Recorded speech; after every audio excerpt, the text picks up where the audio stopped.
Tak warai ya dadi wong alim. Kempung malam piro? Malam 22. Selikur. 22. Piro? Yes. Yes. Anggap bae Lailatul Qadar ora usah darani ganjil, sing darani ganjil ya sapa. Aneh-aneh.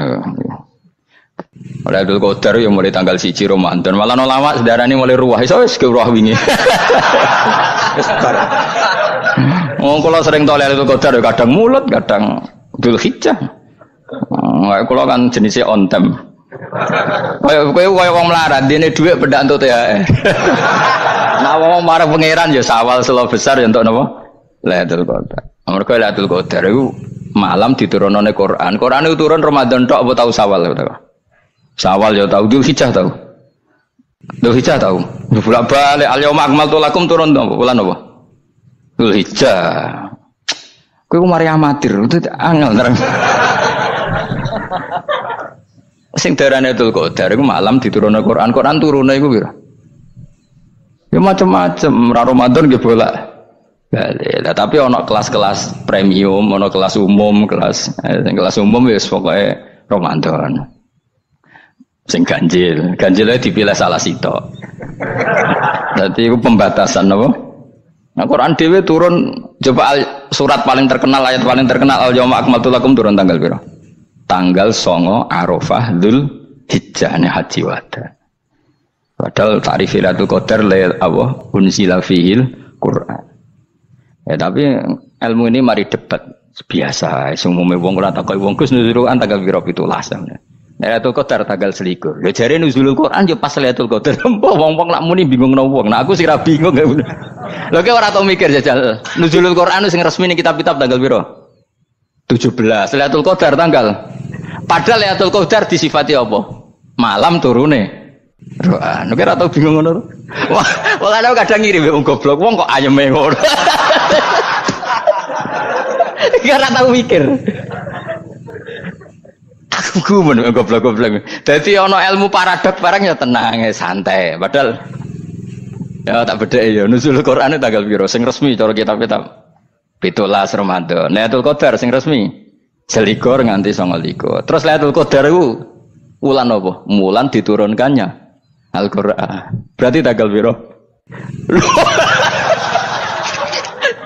Bocah dijak pinter ya kan inna anzalnahu fi lailatul qadar. Saya tak takok. Nuzul Qur'an tanggal piro? 17. Lailatul Qadar. Seliko. Terus Lailatul Qadar ku malam diturunkannya Al-Qur'an turun tanggal 17. Berarti Lailatul Qadar tanggal ada dik. Ora tau iskal yo gumen mbek wong-wong. Ya kok penak wae.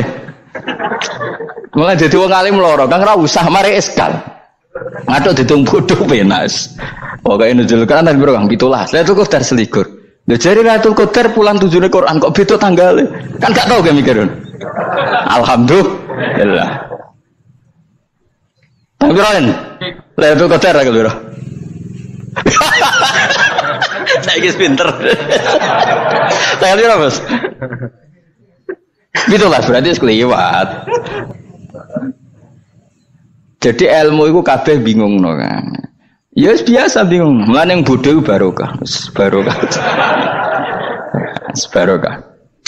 Kula cara ora dipilih pangeran nggih milih dadi wong bodoh, tapi wong pangeran milih kula dadi wong pinter dadi tak syukuri wae. Tapi kadang kula iri, wong bodoh ku iri. Modele penak urip ngono. Santai. Ya saiki ya Lailatul Qadar ku sifatnya apa? Inna anzalnahu fi lailatul. Normalnya kan ainu nuzulil Quran jo ainu Lailatul Qadar. Berarti tanggal piro? Darawade lagi. Innalillahi wa inna ilaihi raji'un. Kita warai ilmu cara wong alim. Meskipun sampean boleh bantah siji ya kadang keterbatasan ilmu. Nomor loro hasud, bantah kan sebabnya macam-macam. Hasud, nomor 3 bantah gue kegiatan. Kayak wong kuliah nak agak kritis kan darani ra pinter. Jadi cocoklah ya kudu bantah. Engko khas-khasan cerdas apa?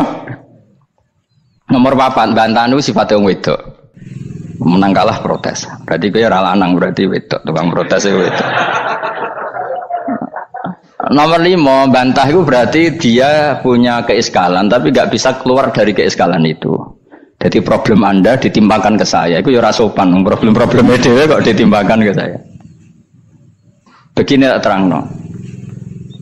Hukumnya Allah Ta'ala itu ada yang berstatus itu lugu. Lugu itu ya lugu ummi. Karena agama ini memang ummi. Ummi itu lugu. Sehingga agama ini tidak perlu diterangkan. Ngendikane Abu Hanifah, agama ini ketika datang itu orang lugu. Lugu itu murni. Murni itu proporsional. Sehingga sifat ummi itu baik. Misalnya saya bilang gini, rungono awas kena keliru. Kalau kamu sholat itu batal kalau makan. Itu ukurannya 1 upo apa 1 piring? 1 upo kan? Itu sudah batal. Terus kalau saya bilang gini, Jong nak ono tamu keimangan, itu 1 piring tak 1 upo. Ndak jawab ya. 1 piring, ora iso misal, tak keimangan go 1 upo sing penting. Nah, lalu Anda ditanya gini, lalu definisi makan itu apa? Memasukkan 1 piring ke mulut apa 1 upo ke mulut? Dalam bab sholat 1 upo ke mulut itu makan. Tapi dalam bab hormat tamu itu 1 piring. Setuju ya? Tak warai pinter kayak. Ayo tak warai ya. Wes setuju ya? Wes pinter. Lo jawab wes pinter. Urung. Lailatul Qadar ya kono. Misalnya Lailatul Qadar menjadi super karena ada sesuatu yang super turun, yaitu Lailatul Quran. Jadi menjadi super karena yang turun adalah sesuatu yang super, dan itu artinya tanggal. Loh, salah nih aku cek. Iku utek tanggal 21 kabeh sing ngaji ning ngene. Oh jelas inna anzalnahu fi lailatul qadar. Hurujuk ning ndi? Quran kan? Wa ma adraka ma lailatul qadar. Lailatul qadri khairum min alfi syahr. Makanya Lailatul Qadar itu ya bisa saja tanggal 1 kemarin sudah kelewat. Mbok entah ini jebelis baris dada atau mungkin Saban. Jadi perdebatan ulama tentang Lailatul Qadar, malah ada wali yang bilang saya tiap hari mendapat Lailatul Qadar. Nah, itu malah ra kelas meneh, malah pusing, malah napa? Pusing. Udah enggak usah mikir itu. Jadi hukumnya Allah itu ada 2. Ada hukum itu lugu dan ini bagus. Makanya saya itu kenangan saya terbaik dalam membela Allah dan Rasul. Saya ulang lagi, kenangan saya terbaik dalam membela Allah dan Rasul itu masalah faraid. Dulu mungkin banyak yang ingat lah ketika tahun berapa lupa saya, tapi ada seorang menteri dan pakar Islam menggulirkan isu hak waris itu sama, lelaki dan perempuan sama, alasannya karena perempuan sekarang kerja. Jadi gara-gara kesamaan gender kemudian mereka ingin bagi waris itu apa? Sama lidzakari mislu hadzil unsayain itu ditentang. Gerakan itu pernah menguat, termasuk yang bisa dengan tanda kutip bisa menghentikan gerakan itu termasuk itu saya. Yang punya pikiran gitu tak parani, tak tantang begini. Saya bilang gini, Anda ngomong ini itu karena pinter apa karena tren? Tak tanya, ya karena pinter. Saya ini kan orangnya keren, punya kepangkatan jos lah. Ya kepangkatan jos, kepangkatan dunia, mesti cara pangeran bojos ora ya ora. Cara ukuran dunia itu jos lah. Tak tanya, saya itu Pak Ba, termasuk yang setuju gerakan kesamaan gender. Dulu kan lelaki perempuan itu beda sekali karena lelaki kerja perempuan tidak. Sekarang sama-sama kerja maka warisnya harus sama. Terus saya tanya gini, lalu penyebab warisan itu kerja apa lelaki? Dia jawab kerja. Dia nggak ngerti kalau ngadepin saya. Saya ini kan orang alim yang biasa belajar mantek. Dan ini roh nak aku ngalim. Sembrono ya jadi ini.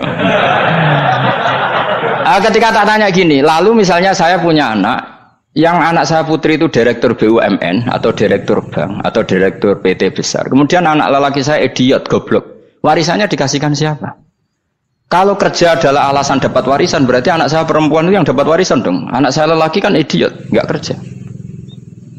Lalu warisan itu berdasar prestasi apa empati? Kalau berdasar prestasi malah Anda ini aneh. Sudah kerja direktur BUMN hanya karena dia kerja, dia dapat warisan karena Anda bilang asbabul irsi adalah kerja. Kalau saya bilang karena empati, saya juga gak fair. Yang kerja juga butuh modal gak saya warisi, tapi yang idiot tak warisi karena warisan berdasar empati. Lalu Anda milih mana? Bingung deh namanya. Sampai dia ikrar, saya belum pernah mendapat perlawanan seperti ini karena Anda ngomong sama orang-orang goblok, kata saya. Terus saya bilang, saya ini ngaji Wahab khatam berkali-kali. Anda mungkin baca kitab Wahab itu hanya terjemah. Maka menurut Islam yang menjadi hak waris itu sebabnya dzukura wal unasa, kelelakian menjadi dapat 2 bagian, keperempuanan menjadi 1 bagian, dan itu Islam tidak mau urusan dengan prestasi maupun empati, mujarradul dzukura dan mujarradul unusa. Jika dengan seperti ini tuh Islam nggak ribet. Coba kalau kamu pakai ilatul hukmi, pakai cara berpikir logika, malah ruwet karena tadi kalau kesamaan gender itu karena perempuan kerja, lalu misalnya yang lelaki idiot misalnya atau pengangguran, warisan kamu kasihkan siapa? Kalau kerja itu menjadi alasan hukum, kamu kasihkan yang perempuan kan? Aneh enggak? Yang sudah kerja malah kamu kasih warisan, yang nganggur enggak? Berarti berdasar prestasi atau berdasar empati. Kalau kamu dapat warisan, idiot dulu dong, idiot dulu, goblok dulu, kecelakaan dulu, baru dapat warisan karena dapat empati. Yang sudah PNS enggak perlu dapat warisan karena sudah juga ruwet. Fikih seperti ini ruwet gak? Ruwet. Nah, kata Imam Haromen gurunya Ghazali, agama itu kadang dinuna dinul ajais. Kita ikut yang lugu saja. Allah bilang lelaki dapat 2 bagian dari perempuan, ya lelaki ya yang punya alat kelamin, penis. Perempuan yang punya farji, ya sudah gitu aja, gak usah ruwet-ruwet. Kenapa begitu? Ya sudah seperti itu. Nanti lama-lama gini kalau diterusin. Ada seorang dokter fikih perempuan. Dia menguasai fikih sholat. Ruhin lanang tapi gak nguasai fikih sholat. Rohnya mau pesolatan misalnya. Lalu yang jadi imam siapa kalau berdasar prestasi? Perempuan dong, karena dia doktoral fikih sholat. Dia nguasai aneh-anehnya sholat. Goro ibu masaili sholat dia nguasai. Sementara Ruhin takoi sholat itu apa Ruhin? Pokoknya ini gugus ngadeg terus lugu. Terus ngadeg balik. Apa? Ada bulan. Nak salam ngalerin. Dia tahunya hanya itu dok. Lalu kalau nuruti imam sholat adalah yang terpandai dalam fikih sholat, tentu yang imami perempuan. Tapi agama ini tidak seperti itu. Pokoknya wong lanang imami wong beda. Jadi makanya kata Imam Haromen dinuna dinul ajais. Sampai Said Muhammad itu sering ngutip beliau gini kan, Allahumma imanan ka imanil ajais. Ya Allah, semoga iman saya menerima konsep engkau itu ka imanil ajais. Imannya wong wedok-wedok sing lugu. Ajus itu perempuan lugu yang sudah sepuh. Jadi misalnya ngukur anak seneng ya anak kono gedang goreng, ngekei duwe, ya lugu saja. Itu bagus. Daripada kamu pakai argumentasi, karena argumentasi ini sebetulnya kelihatan cerdas, tapi ada kebodohan masif. Karena tadi, kalau hak waris kita otak-atik dengan prestasi, maka yang pro empati akan protes. Paham ya? Masa yang sudah kerja dikasih banyak, yang idiot enggak? Tapi kalau berdasar empati juga aneh. Masa dapat warisan harus goblok dulu, harus kecelakaan dulu. Maka Rasulullah pernah ngendikan ketika ditanya, lalu warisan untuk siapa ya Rasulullah? Nabi jawabnya lucu, fali aula rojulin dakarin. Jadi Nabi sempat ngendikan kata rojul, kemudian direvisi dakarin, fali aula rojulin dakarin. Semua ulama ngendikan dakarin di sini adalah badal. Nabi ngendikan rojulin, kemudian Nabi ingat kalau rojul itu identik dengan lelaki dewasa, apa? Kemudian Nabi mengulang lagi dakarin, tidak harus dewasa, yang penting lelaki. Jadi meskipun baru lahir, kalau dalam keadaan baru lahir namanya apa? Kan dakarin kan? Belum bisa dikatakan rojul. Paham ya? Nabi ngulang 2 kali. Fali aula rojulin dakarin. Ini penting saya utarakan supaya clear. Jadi agama itu gak usah diotak-atik. Ya itu tadi misalnya imam sholat itu lelaki. Ya sudah lelaki. Lelaki itu apa? Yang punya alat kelamin lelaki. Jangan dibalik ini. Yang dikatakan lelaki itu orang kuat. Jika meskipun perempuan kalau kuat, misalnya perempuan anggota poluan, lelakinya cemen, idiot, maka imamnya perempuan gitu. Karena makna lelaki adalah kuat. Ini keruwetan. Jadi agama itu tidak seperti itu. Nah sekarang kembali ke pilihan. Yang dikatakan pilihan itu orang hebat. Apa yang dipilih? Apa berdasar definisi? Apa berdasar kehendak yang milih? Loh kok mulai do pinter, tumben. Tumben do pinter. Alam raya ini milik Allah. Dan semua di alam raya ini milik Allah. Maka dipilih tidak dipilih itu terserah yang punya apa terserah kita. Apa terserah kriteria, apa terserah definisi. Dalam konteks kita sebagai objek diambil, tentu terserah yang punya. Kemudian Allah bilang, orang-orang itu saya pilih. Nah kalau milihnya Allah berdasar kepunyaan, tentu Allah boleh dong memilih orang yang sebetulnya berstatus dolim. Ya tapi ya tetap dia dolim, tapi ya tetap dipilih. Kenapa ya? Karena Allah yang punya. Saya misalnya orang kaya, boleh nggak punya HP buruk? Boleh kan? Terserah saya. Saya orang kaya, beli HP mahal, medium dan paling buruk, boleh enggak? Boleh saya yang punya. Nggak boleh, Gus, dengan orang kaya harus beli HP yang mahal. Yang bilang harus siapa? Nah, kegoblokan kita ini seperti ini. Nak wong sugih HP-ne kudu larang. Nak wong alim kudu bojone ayu. Sing kudu darani kudu ayu kuwi sapa? Nak maji jalan nang dumbu swarga lho kudu iku sing swargane mbam tapi kudu. Nah, kita ini sering berpikir ngatur Tuhan. Nah, Indonesia negara yang mayoritas muslim terus Islam Indonesia kudu dadi sampling Islam seluruh apa? Dunia. Ya ora usah sombong ngono ya keben mayoritas juga wonge kakean ngono ae ora perlu GR jadi sampling percontohan Islam internasional ora perlu ngono. Lah misalnya terus jadi contoh misalnya Masjid Haram niru Jumatan ning Indonesia berangkat mbek do rokokan. Bariku teki diusep-usep nang pojok pager. Lah misalnya wong Mekah terus do ngono kabeh karena mencontoh Islam mbek Indonesia. Kacau gak? Ora usah GR ngono biasa wae. Napa? Biasa wae.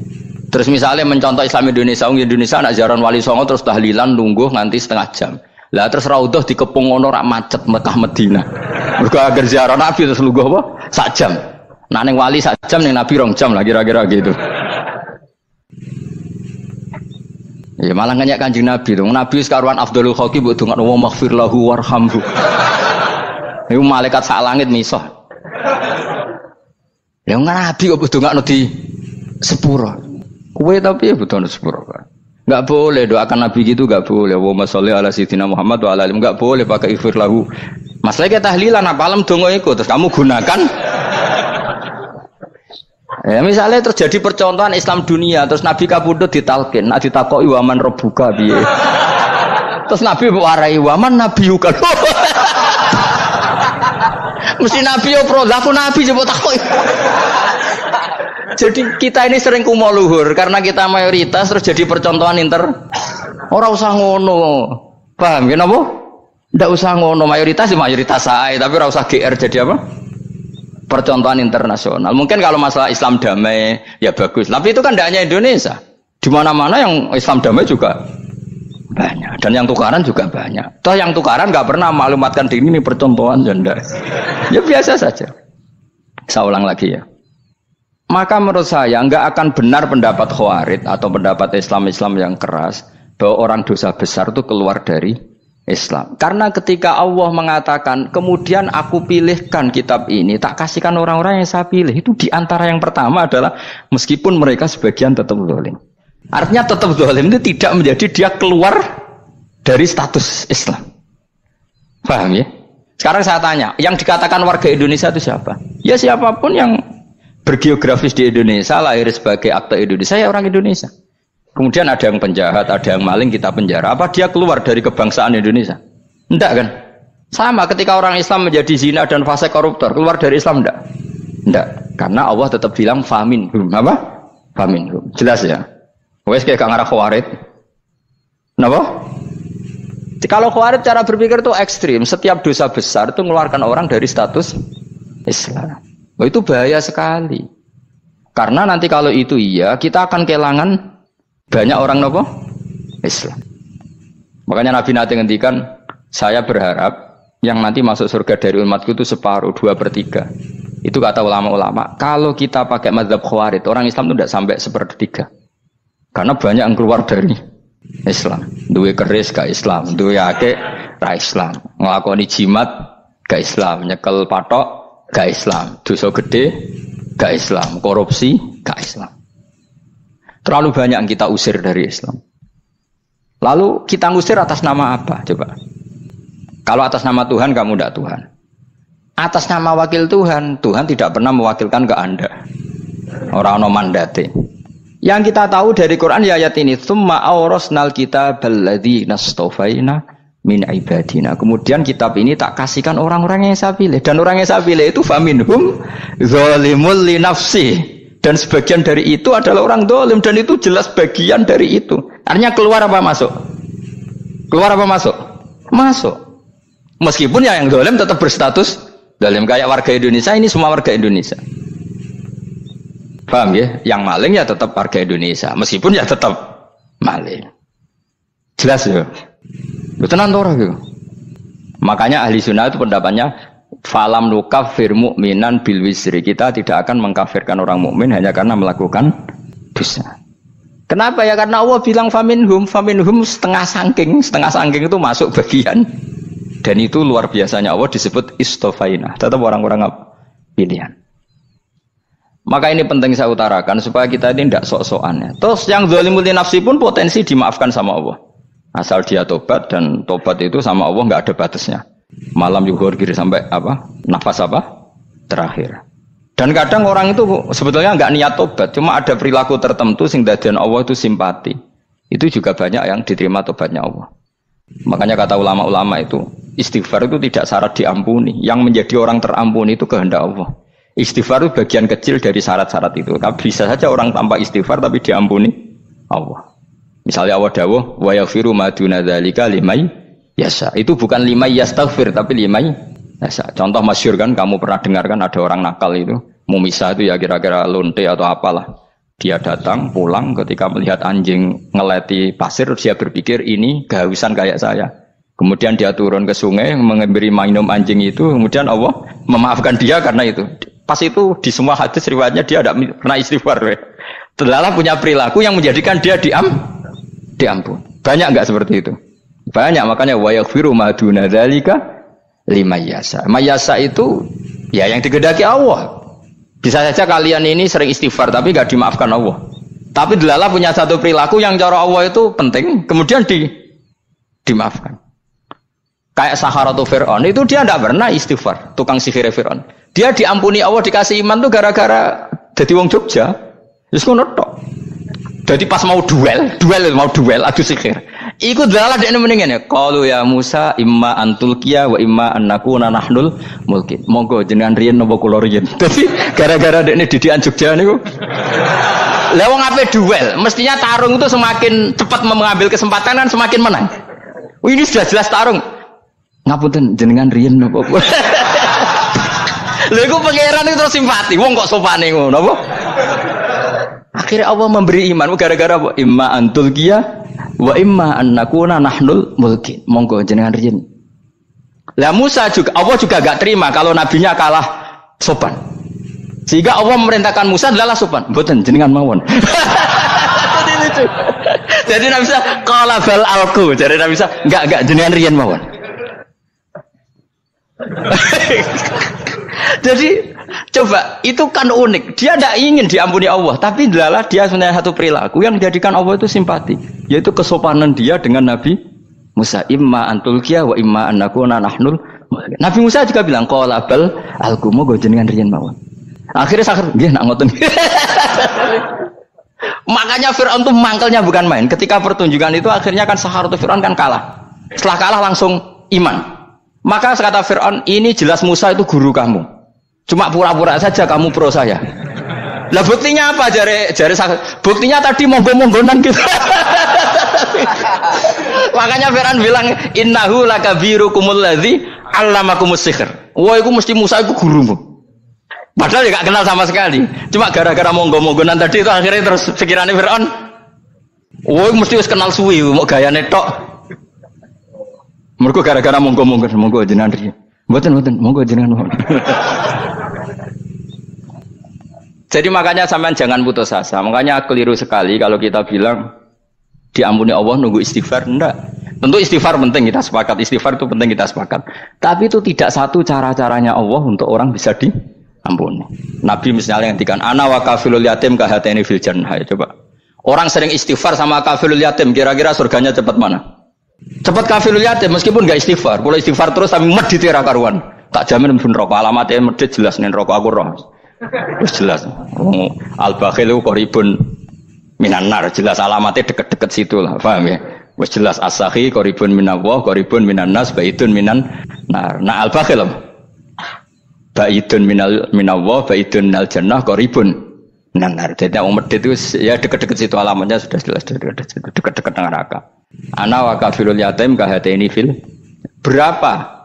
Apa semua yang dimaafkan Allah Nabi nyebut syaratnya istighfar? Kebanyakan malah enggak. Orang alim misalnya. Makanya orang alim kalau jarang istighfar kamu enggak usah iri. Orang alim tuh mulang tok. Itu langit bumi mintakan ampun. Wa innal alima la yastaghfiru lahu man fis samawati wa man fil ard hatta al khitan fil bahr. Orang alim itu otomatis dimintakan maaf oleh langit dan bumi sampai iwak ning laut. Mulane jeneng Gus Pak jangan istighfar. Aku sing istighfar iki akeh sembrono. Langit bumi no. Mulane kula nu jarang istighfar bukan karena saya sombong, memanfaatkan istighfar mereka no. Dan saya yakin itu lebih mandi timbang istighfar saya. Koman fis samawati nglebokno Jibril, Mikail. Orang-orang keren apa makhluk-makhluk apa keren. Saya baru cari hadis yang wa innal muta'allim sing ijek belajar tapi belum ketemu. Nanti kalau ketemu tak kasih tahu apa? Karena hadisnya yang saya baca masih wa innal alim apa? Orang alim jadi agak ketat. Nah, nanti kalau sudah ketemu wa innal muta'allima. Nanti dicari. Tapi pasti palsu kalau ada itu. Karena semua teksnya itu apa? Alim. Atau ya kamu alim dibanding yang di bawahnya. Ya semoga itu masuk apa? Jadi dibanding orang Papua kan harus alim. Saya ulang lagi, ini penting sekali. Jadi latihlah jangan punya gerakan takfiri orang lain dianggap kafir, orang lain dianggap kafir karena Allah tidak pernah mengusir hambanya. Meskipun apapun salah najiyah kata Allah tetap faminhum. Apa? Faminhum. Hum itu rujuknya ke yang depan. Jadi termasuk orang-orang yang saya pilih adalah faminhum zalimul li nafsi. Tetap dia di arena itu. Nisbatnya Islam ya tetap di area Islam itu. Meskipun yang ya kayak warga Indonesia coba. Warga Indonesia itu siapa yang terlahir di Indonesia dan berKTP berkartu keluarga Indonesia sudah. Nanti tentu yang bajingan tetap bajingan, yang koruptor tetap koruptor. Tapi menjadi warga Indonesia terus keluar dari warga Indonesia. Tetap warga Indonesia. Kira-kira seperti itulah analoginya. Tetap istofaina, tapi tetap berstatus faminhum dalim. Tapi rujuknya kan tetap faminhum ikut setengah sangking alladzina tofaina. Mulane ngaji sing tenanan. Kowe ora usah anut khawarit. Khawarit ku apa ngamukan. Sidik-sidik wong liya salah itu apa-apaan. Loh saya juga mangkel be wong dolim. Semua orang soleh mangkel be wong dolim. Tapi ya dihukum saja. Misalnya dalam Islam ada qisas, ada had. Ada hadul qadzaf, hadus sariko, ya hukuman saja, tapi hukuman itu tidak bisa menghilangkan status. Ya sama seperti manusia tetap manusia, meskipun apapun dia ya manusia. Ya tadi misalnya manusia itu siapa? Ya manusia itu ya manusia. Terus kamu bikin orang yang standar ideal manusia adalah yang berperilaku baik, yang nggak pernah salah. Kemudian kalau Zaid itu maling berarti tidak manusia. Terus barangnya apa? Ketek. Tidak bisa, makanya kembali lagi dinul aja. Kamu bikin definisi manusia itu tidak usah seangkuh itu. Manusia seperti ini manusia ya sudah, maling ya manusia, orang soleh ya manusia, orang sedengan ya manusia. Lelaki itu apa? Yang punya alat kelamin penis itu lelaki titik sudah. Sehingga nanti warisannya ya dia lelaki. Sholatnya dia bergaya. Kamu tidak usah bilang gini, lelaki adalah yang cakap memimpin, yang maco, yang kuat. Jika kalau tidak seperti itu namanya perempuan. Terus kamu membolehkan yang seperti ini jadi makmumnya perempuan, imamnya perempuan sing maco. Kacau enggak kalau agama nuruti logika-logika itu? Enggak jawab aja. Kacau. Lalu lucunya sekarang banyak kecerdasan yang mengarah ke sana. Makanya agama ini jadi kacau karena sudah ada dinul ajais. Agama ini agama ummi. Ya agama ini agama ummi. Kata Allah huwallazi ba'atsa fil ummiyin. Ummiyin itu lugu itu polos. Jadi kalau orang polos misalnya gini, ini apa? Kira-kira kalau jawab orang polos ini, jam. Bagus kan jam? Jam untuk apa? Penunjuk waktu ya sudah seperti itu. Tapi kalau orang engkek, ini itu apa jam? Itu barang murahan, bulat kan oleh jawab. Mau numpak mobil carry itu apa? Itu black melaku. Yang mobil itu Alphard. Jadi kacau. Nggak boleh agama dibawa ke sana. Apa? Agama di sana dibawa ke sana. Nah itu madzhabnya ahli sunnah apa? Wal jamaah. Ketika Rasulullah ngendikan la yu'minu ahadukum hatta yuhibba li akhi, ora kok diarti ini ora iman. Jika yang menyala itu tidak iman, tidak seperti itu cara mengartikan ahli sunnah wal jamaah. Karena status itu tidak pernah hilang. Yang hilang hanya kesempurnaannya. Paham ya? Kesempurnaan kita jadi manusia hilang karena kita maling, karena jadi koruptor. Tapi tetap kita manusia. Kesempurnaan kita sebagai orang mukmin hilang kalau kita fasik. Tapi kita tetap mukmin. Paham ya? Makanya setiap hadis gitu kata ahli sunnah la yu'minu imanan kamilan. Wis dong ya. Dong. Ya terus alhamdulillah subhanallah. Ya doa alim semalam 22. Malam Lailatul. Aku kadang melok goblok aduh. Saya itu sering dididik sama bapak saya, sekumpul wong akeh kudu melok goblok harus. Makanya bapak itu kalau ada orang pidato, bapak kan juga nggak suka pidato juga, tapi ya kerso kadang-kadang, saya pun kadang-kadang kerso. Asal sing utus pernah guru, pernah sepuh kadang kerso. Nah, bapak nak bahas pengajian diomongin balik dari bapak, malah bingung, ngomong apa wae.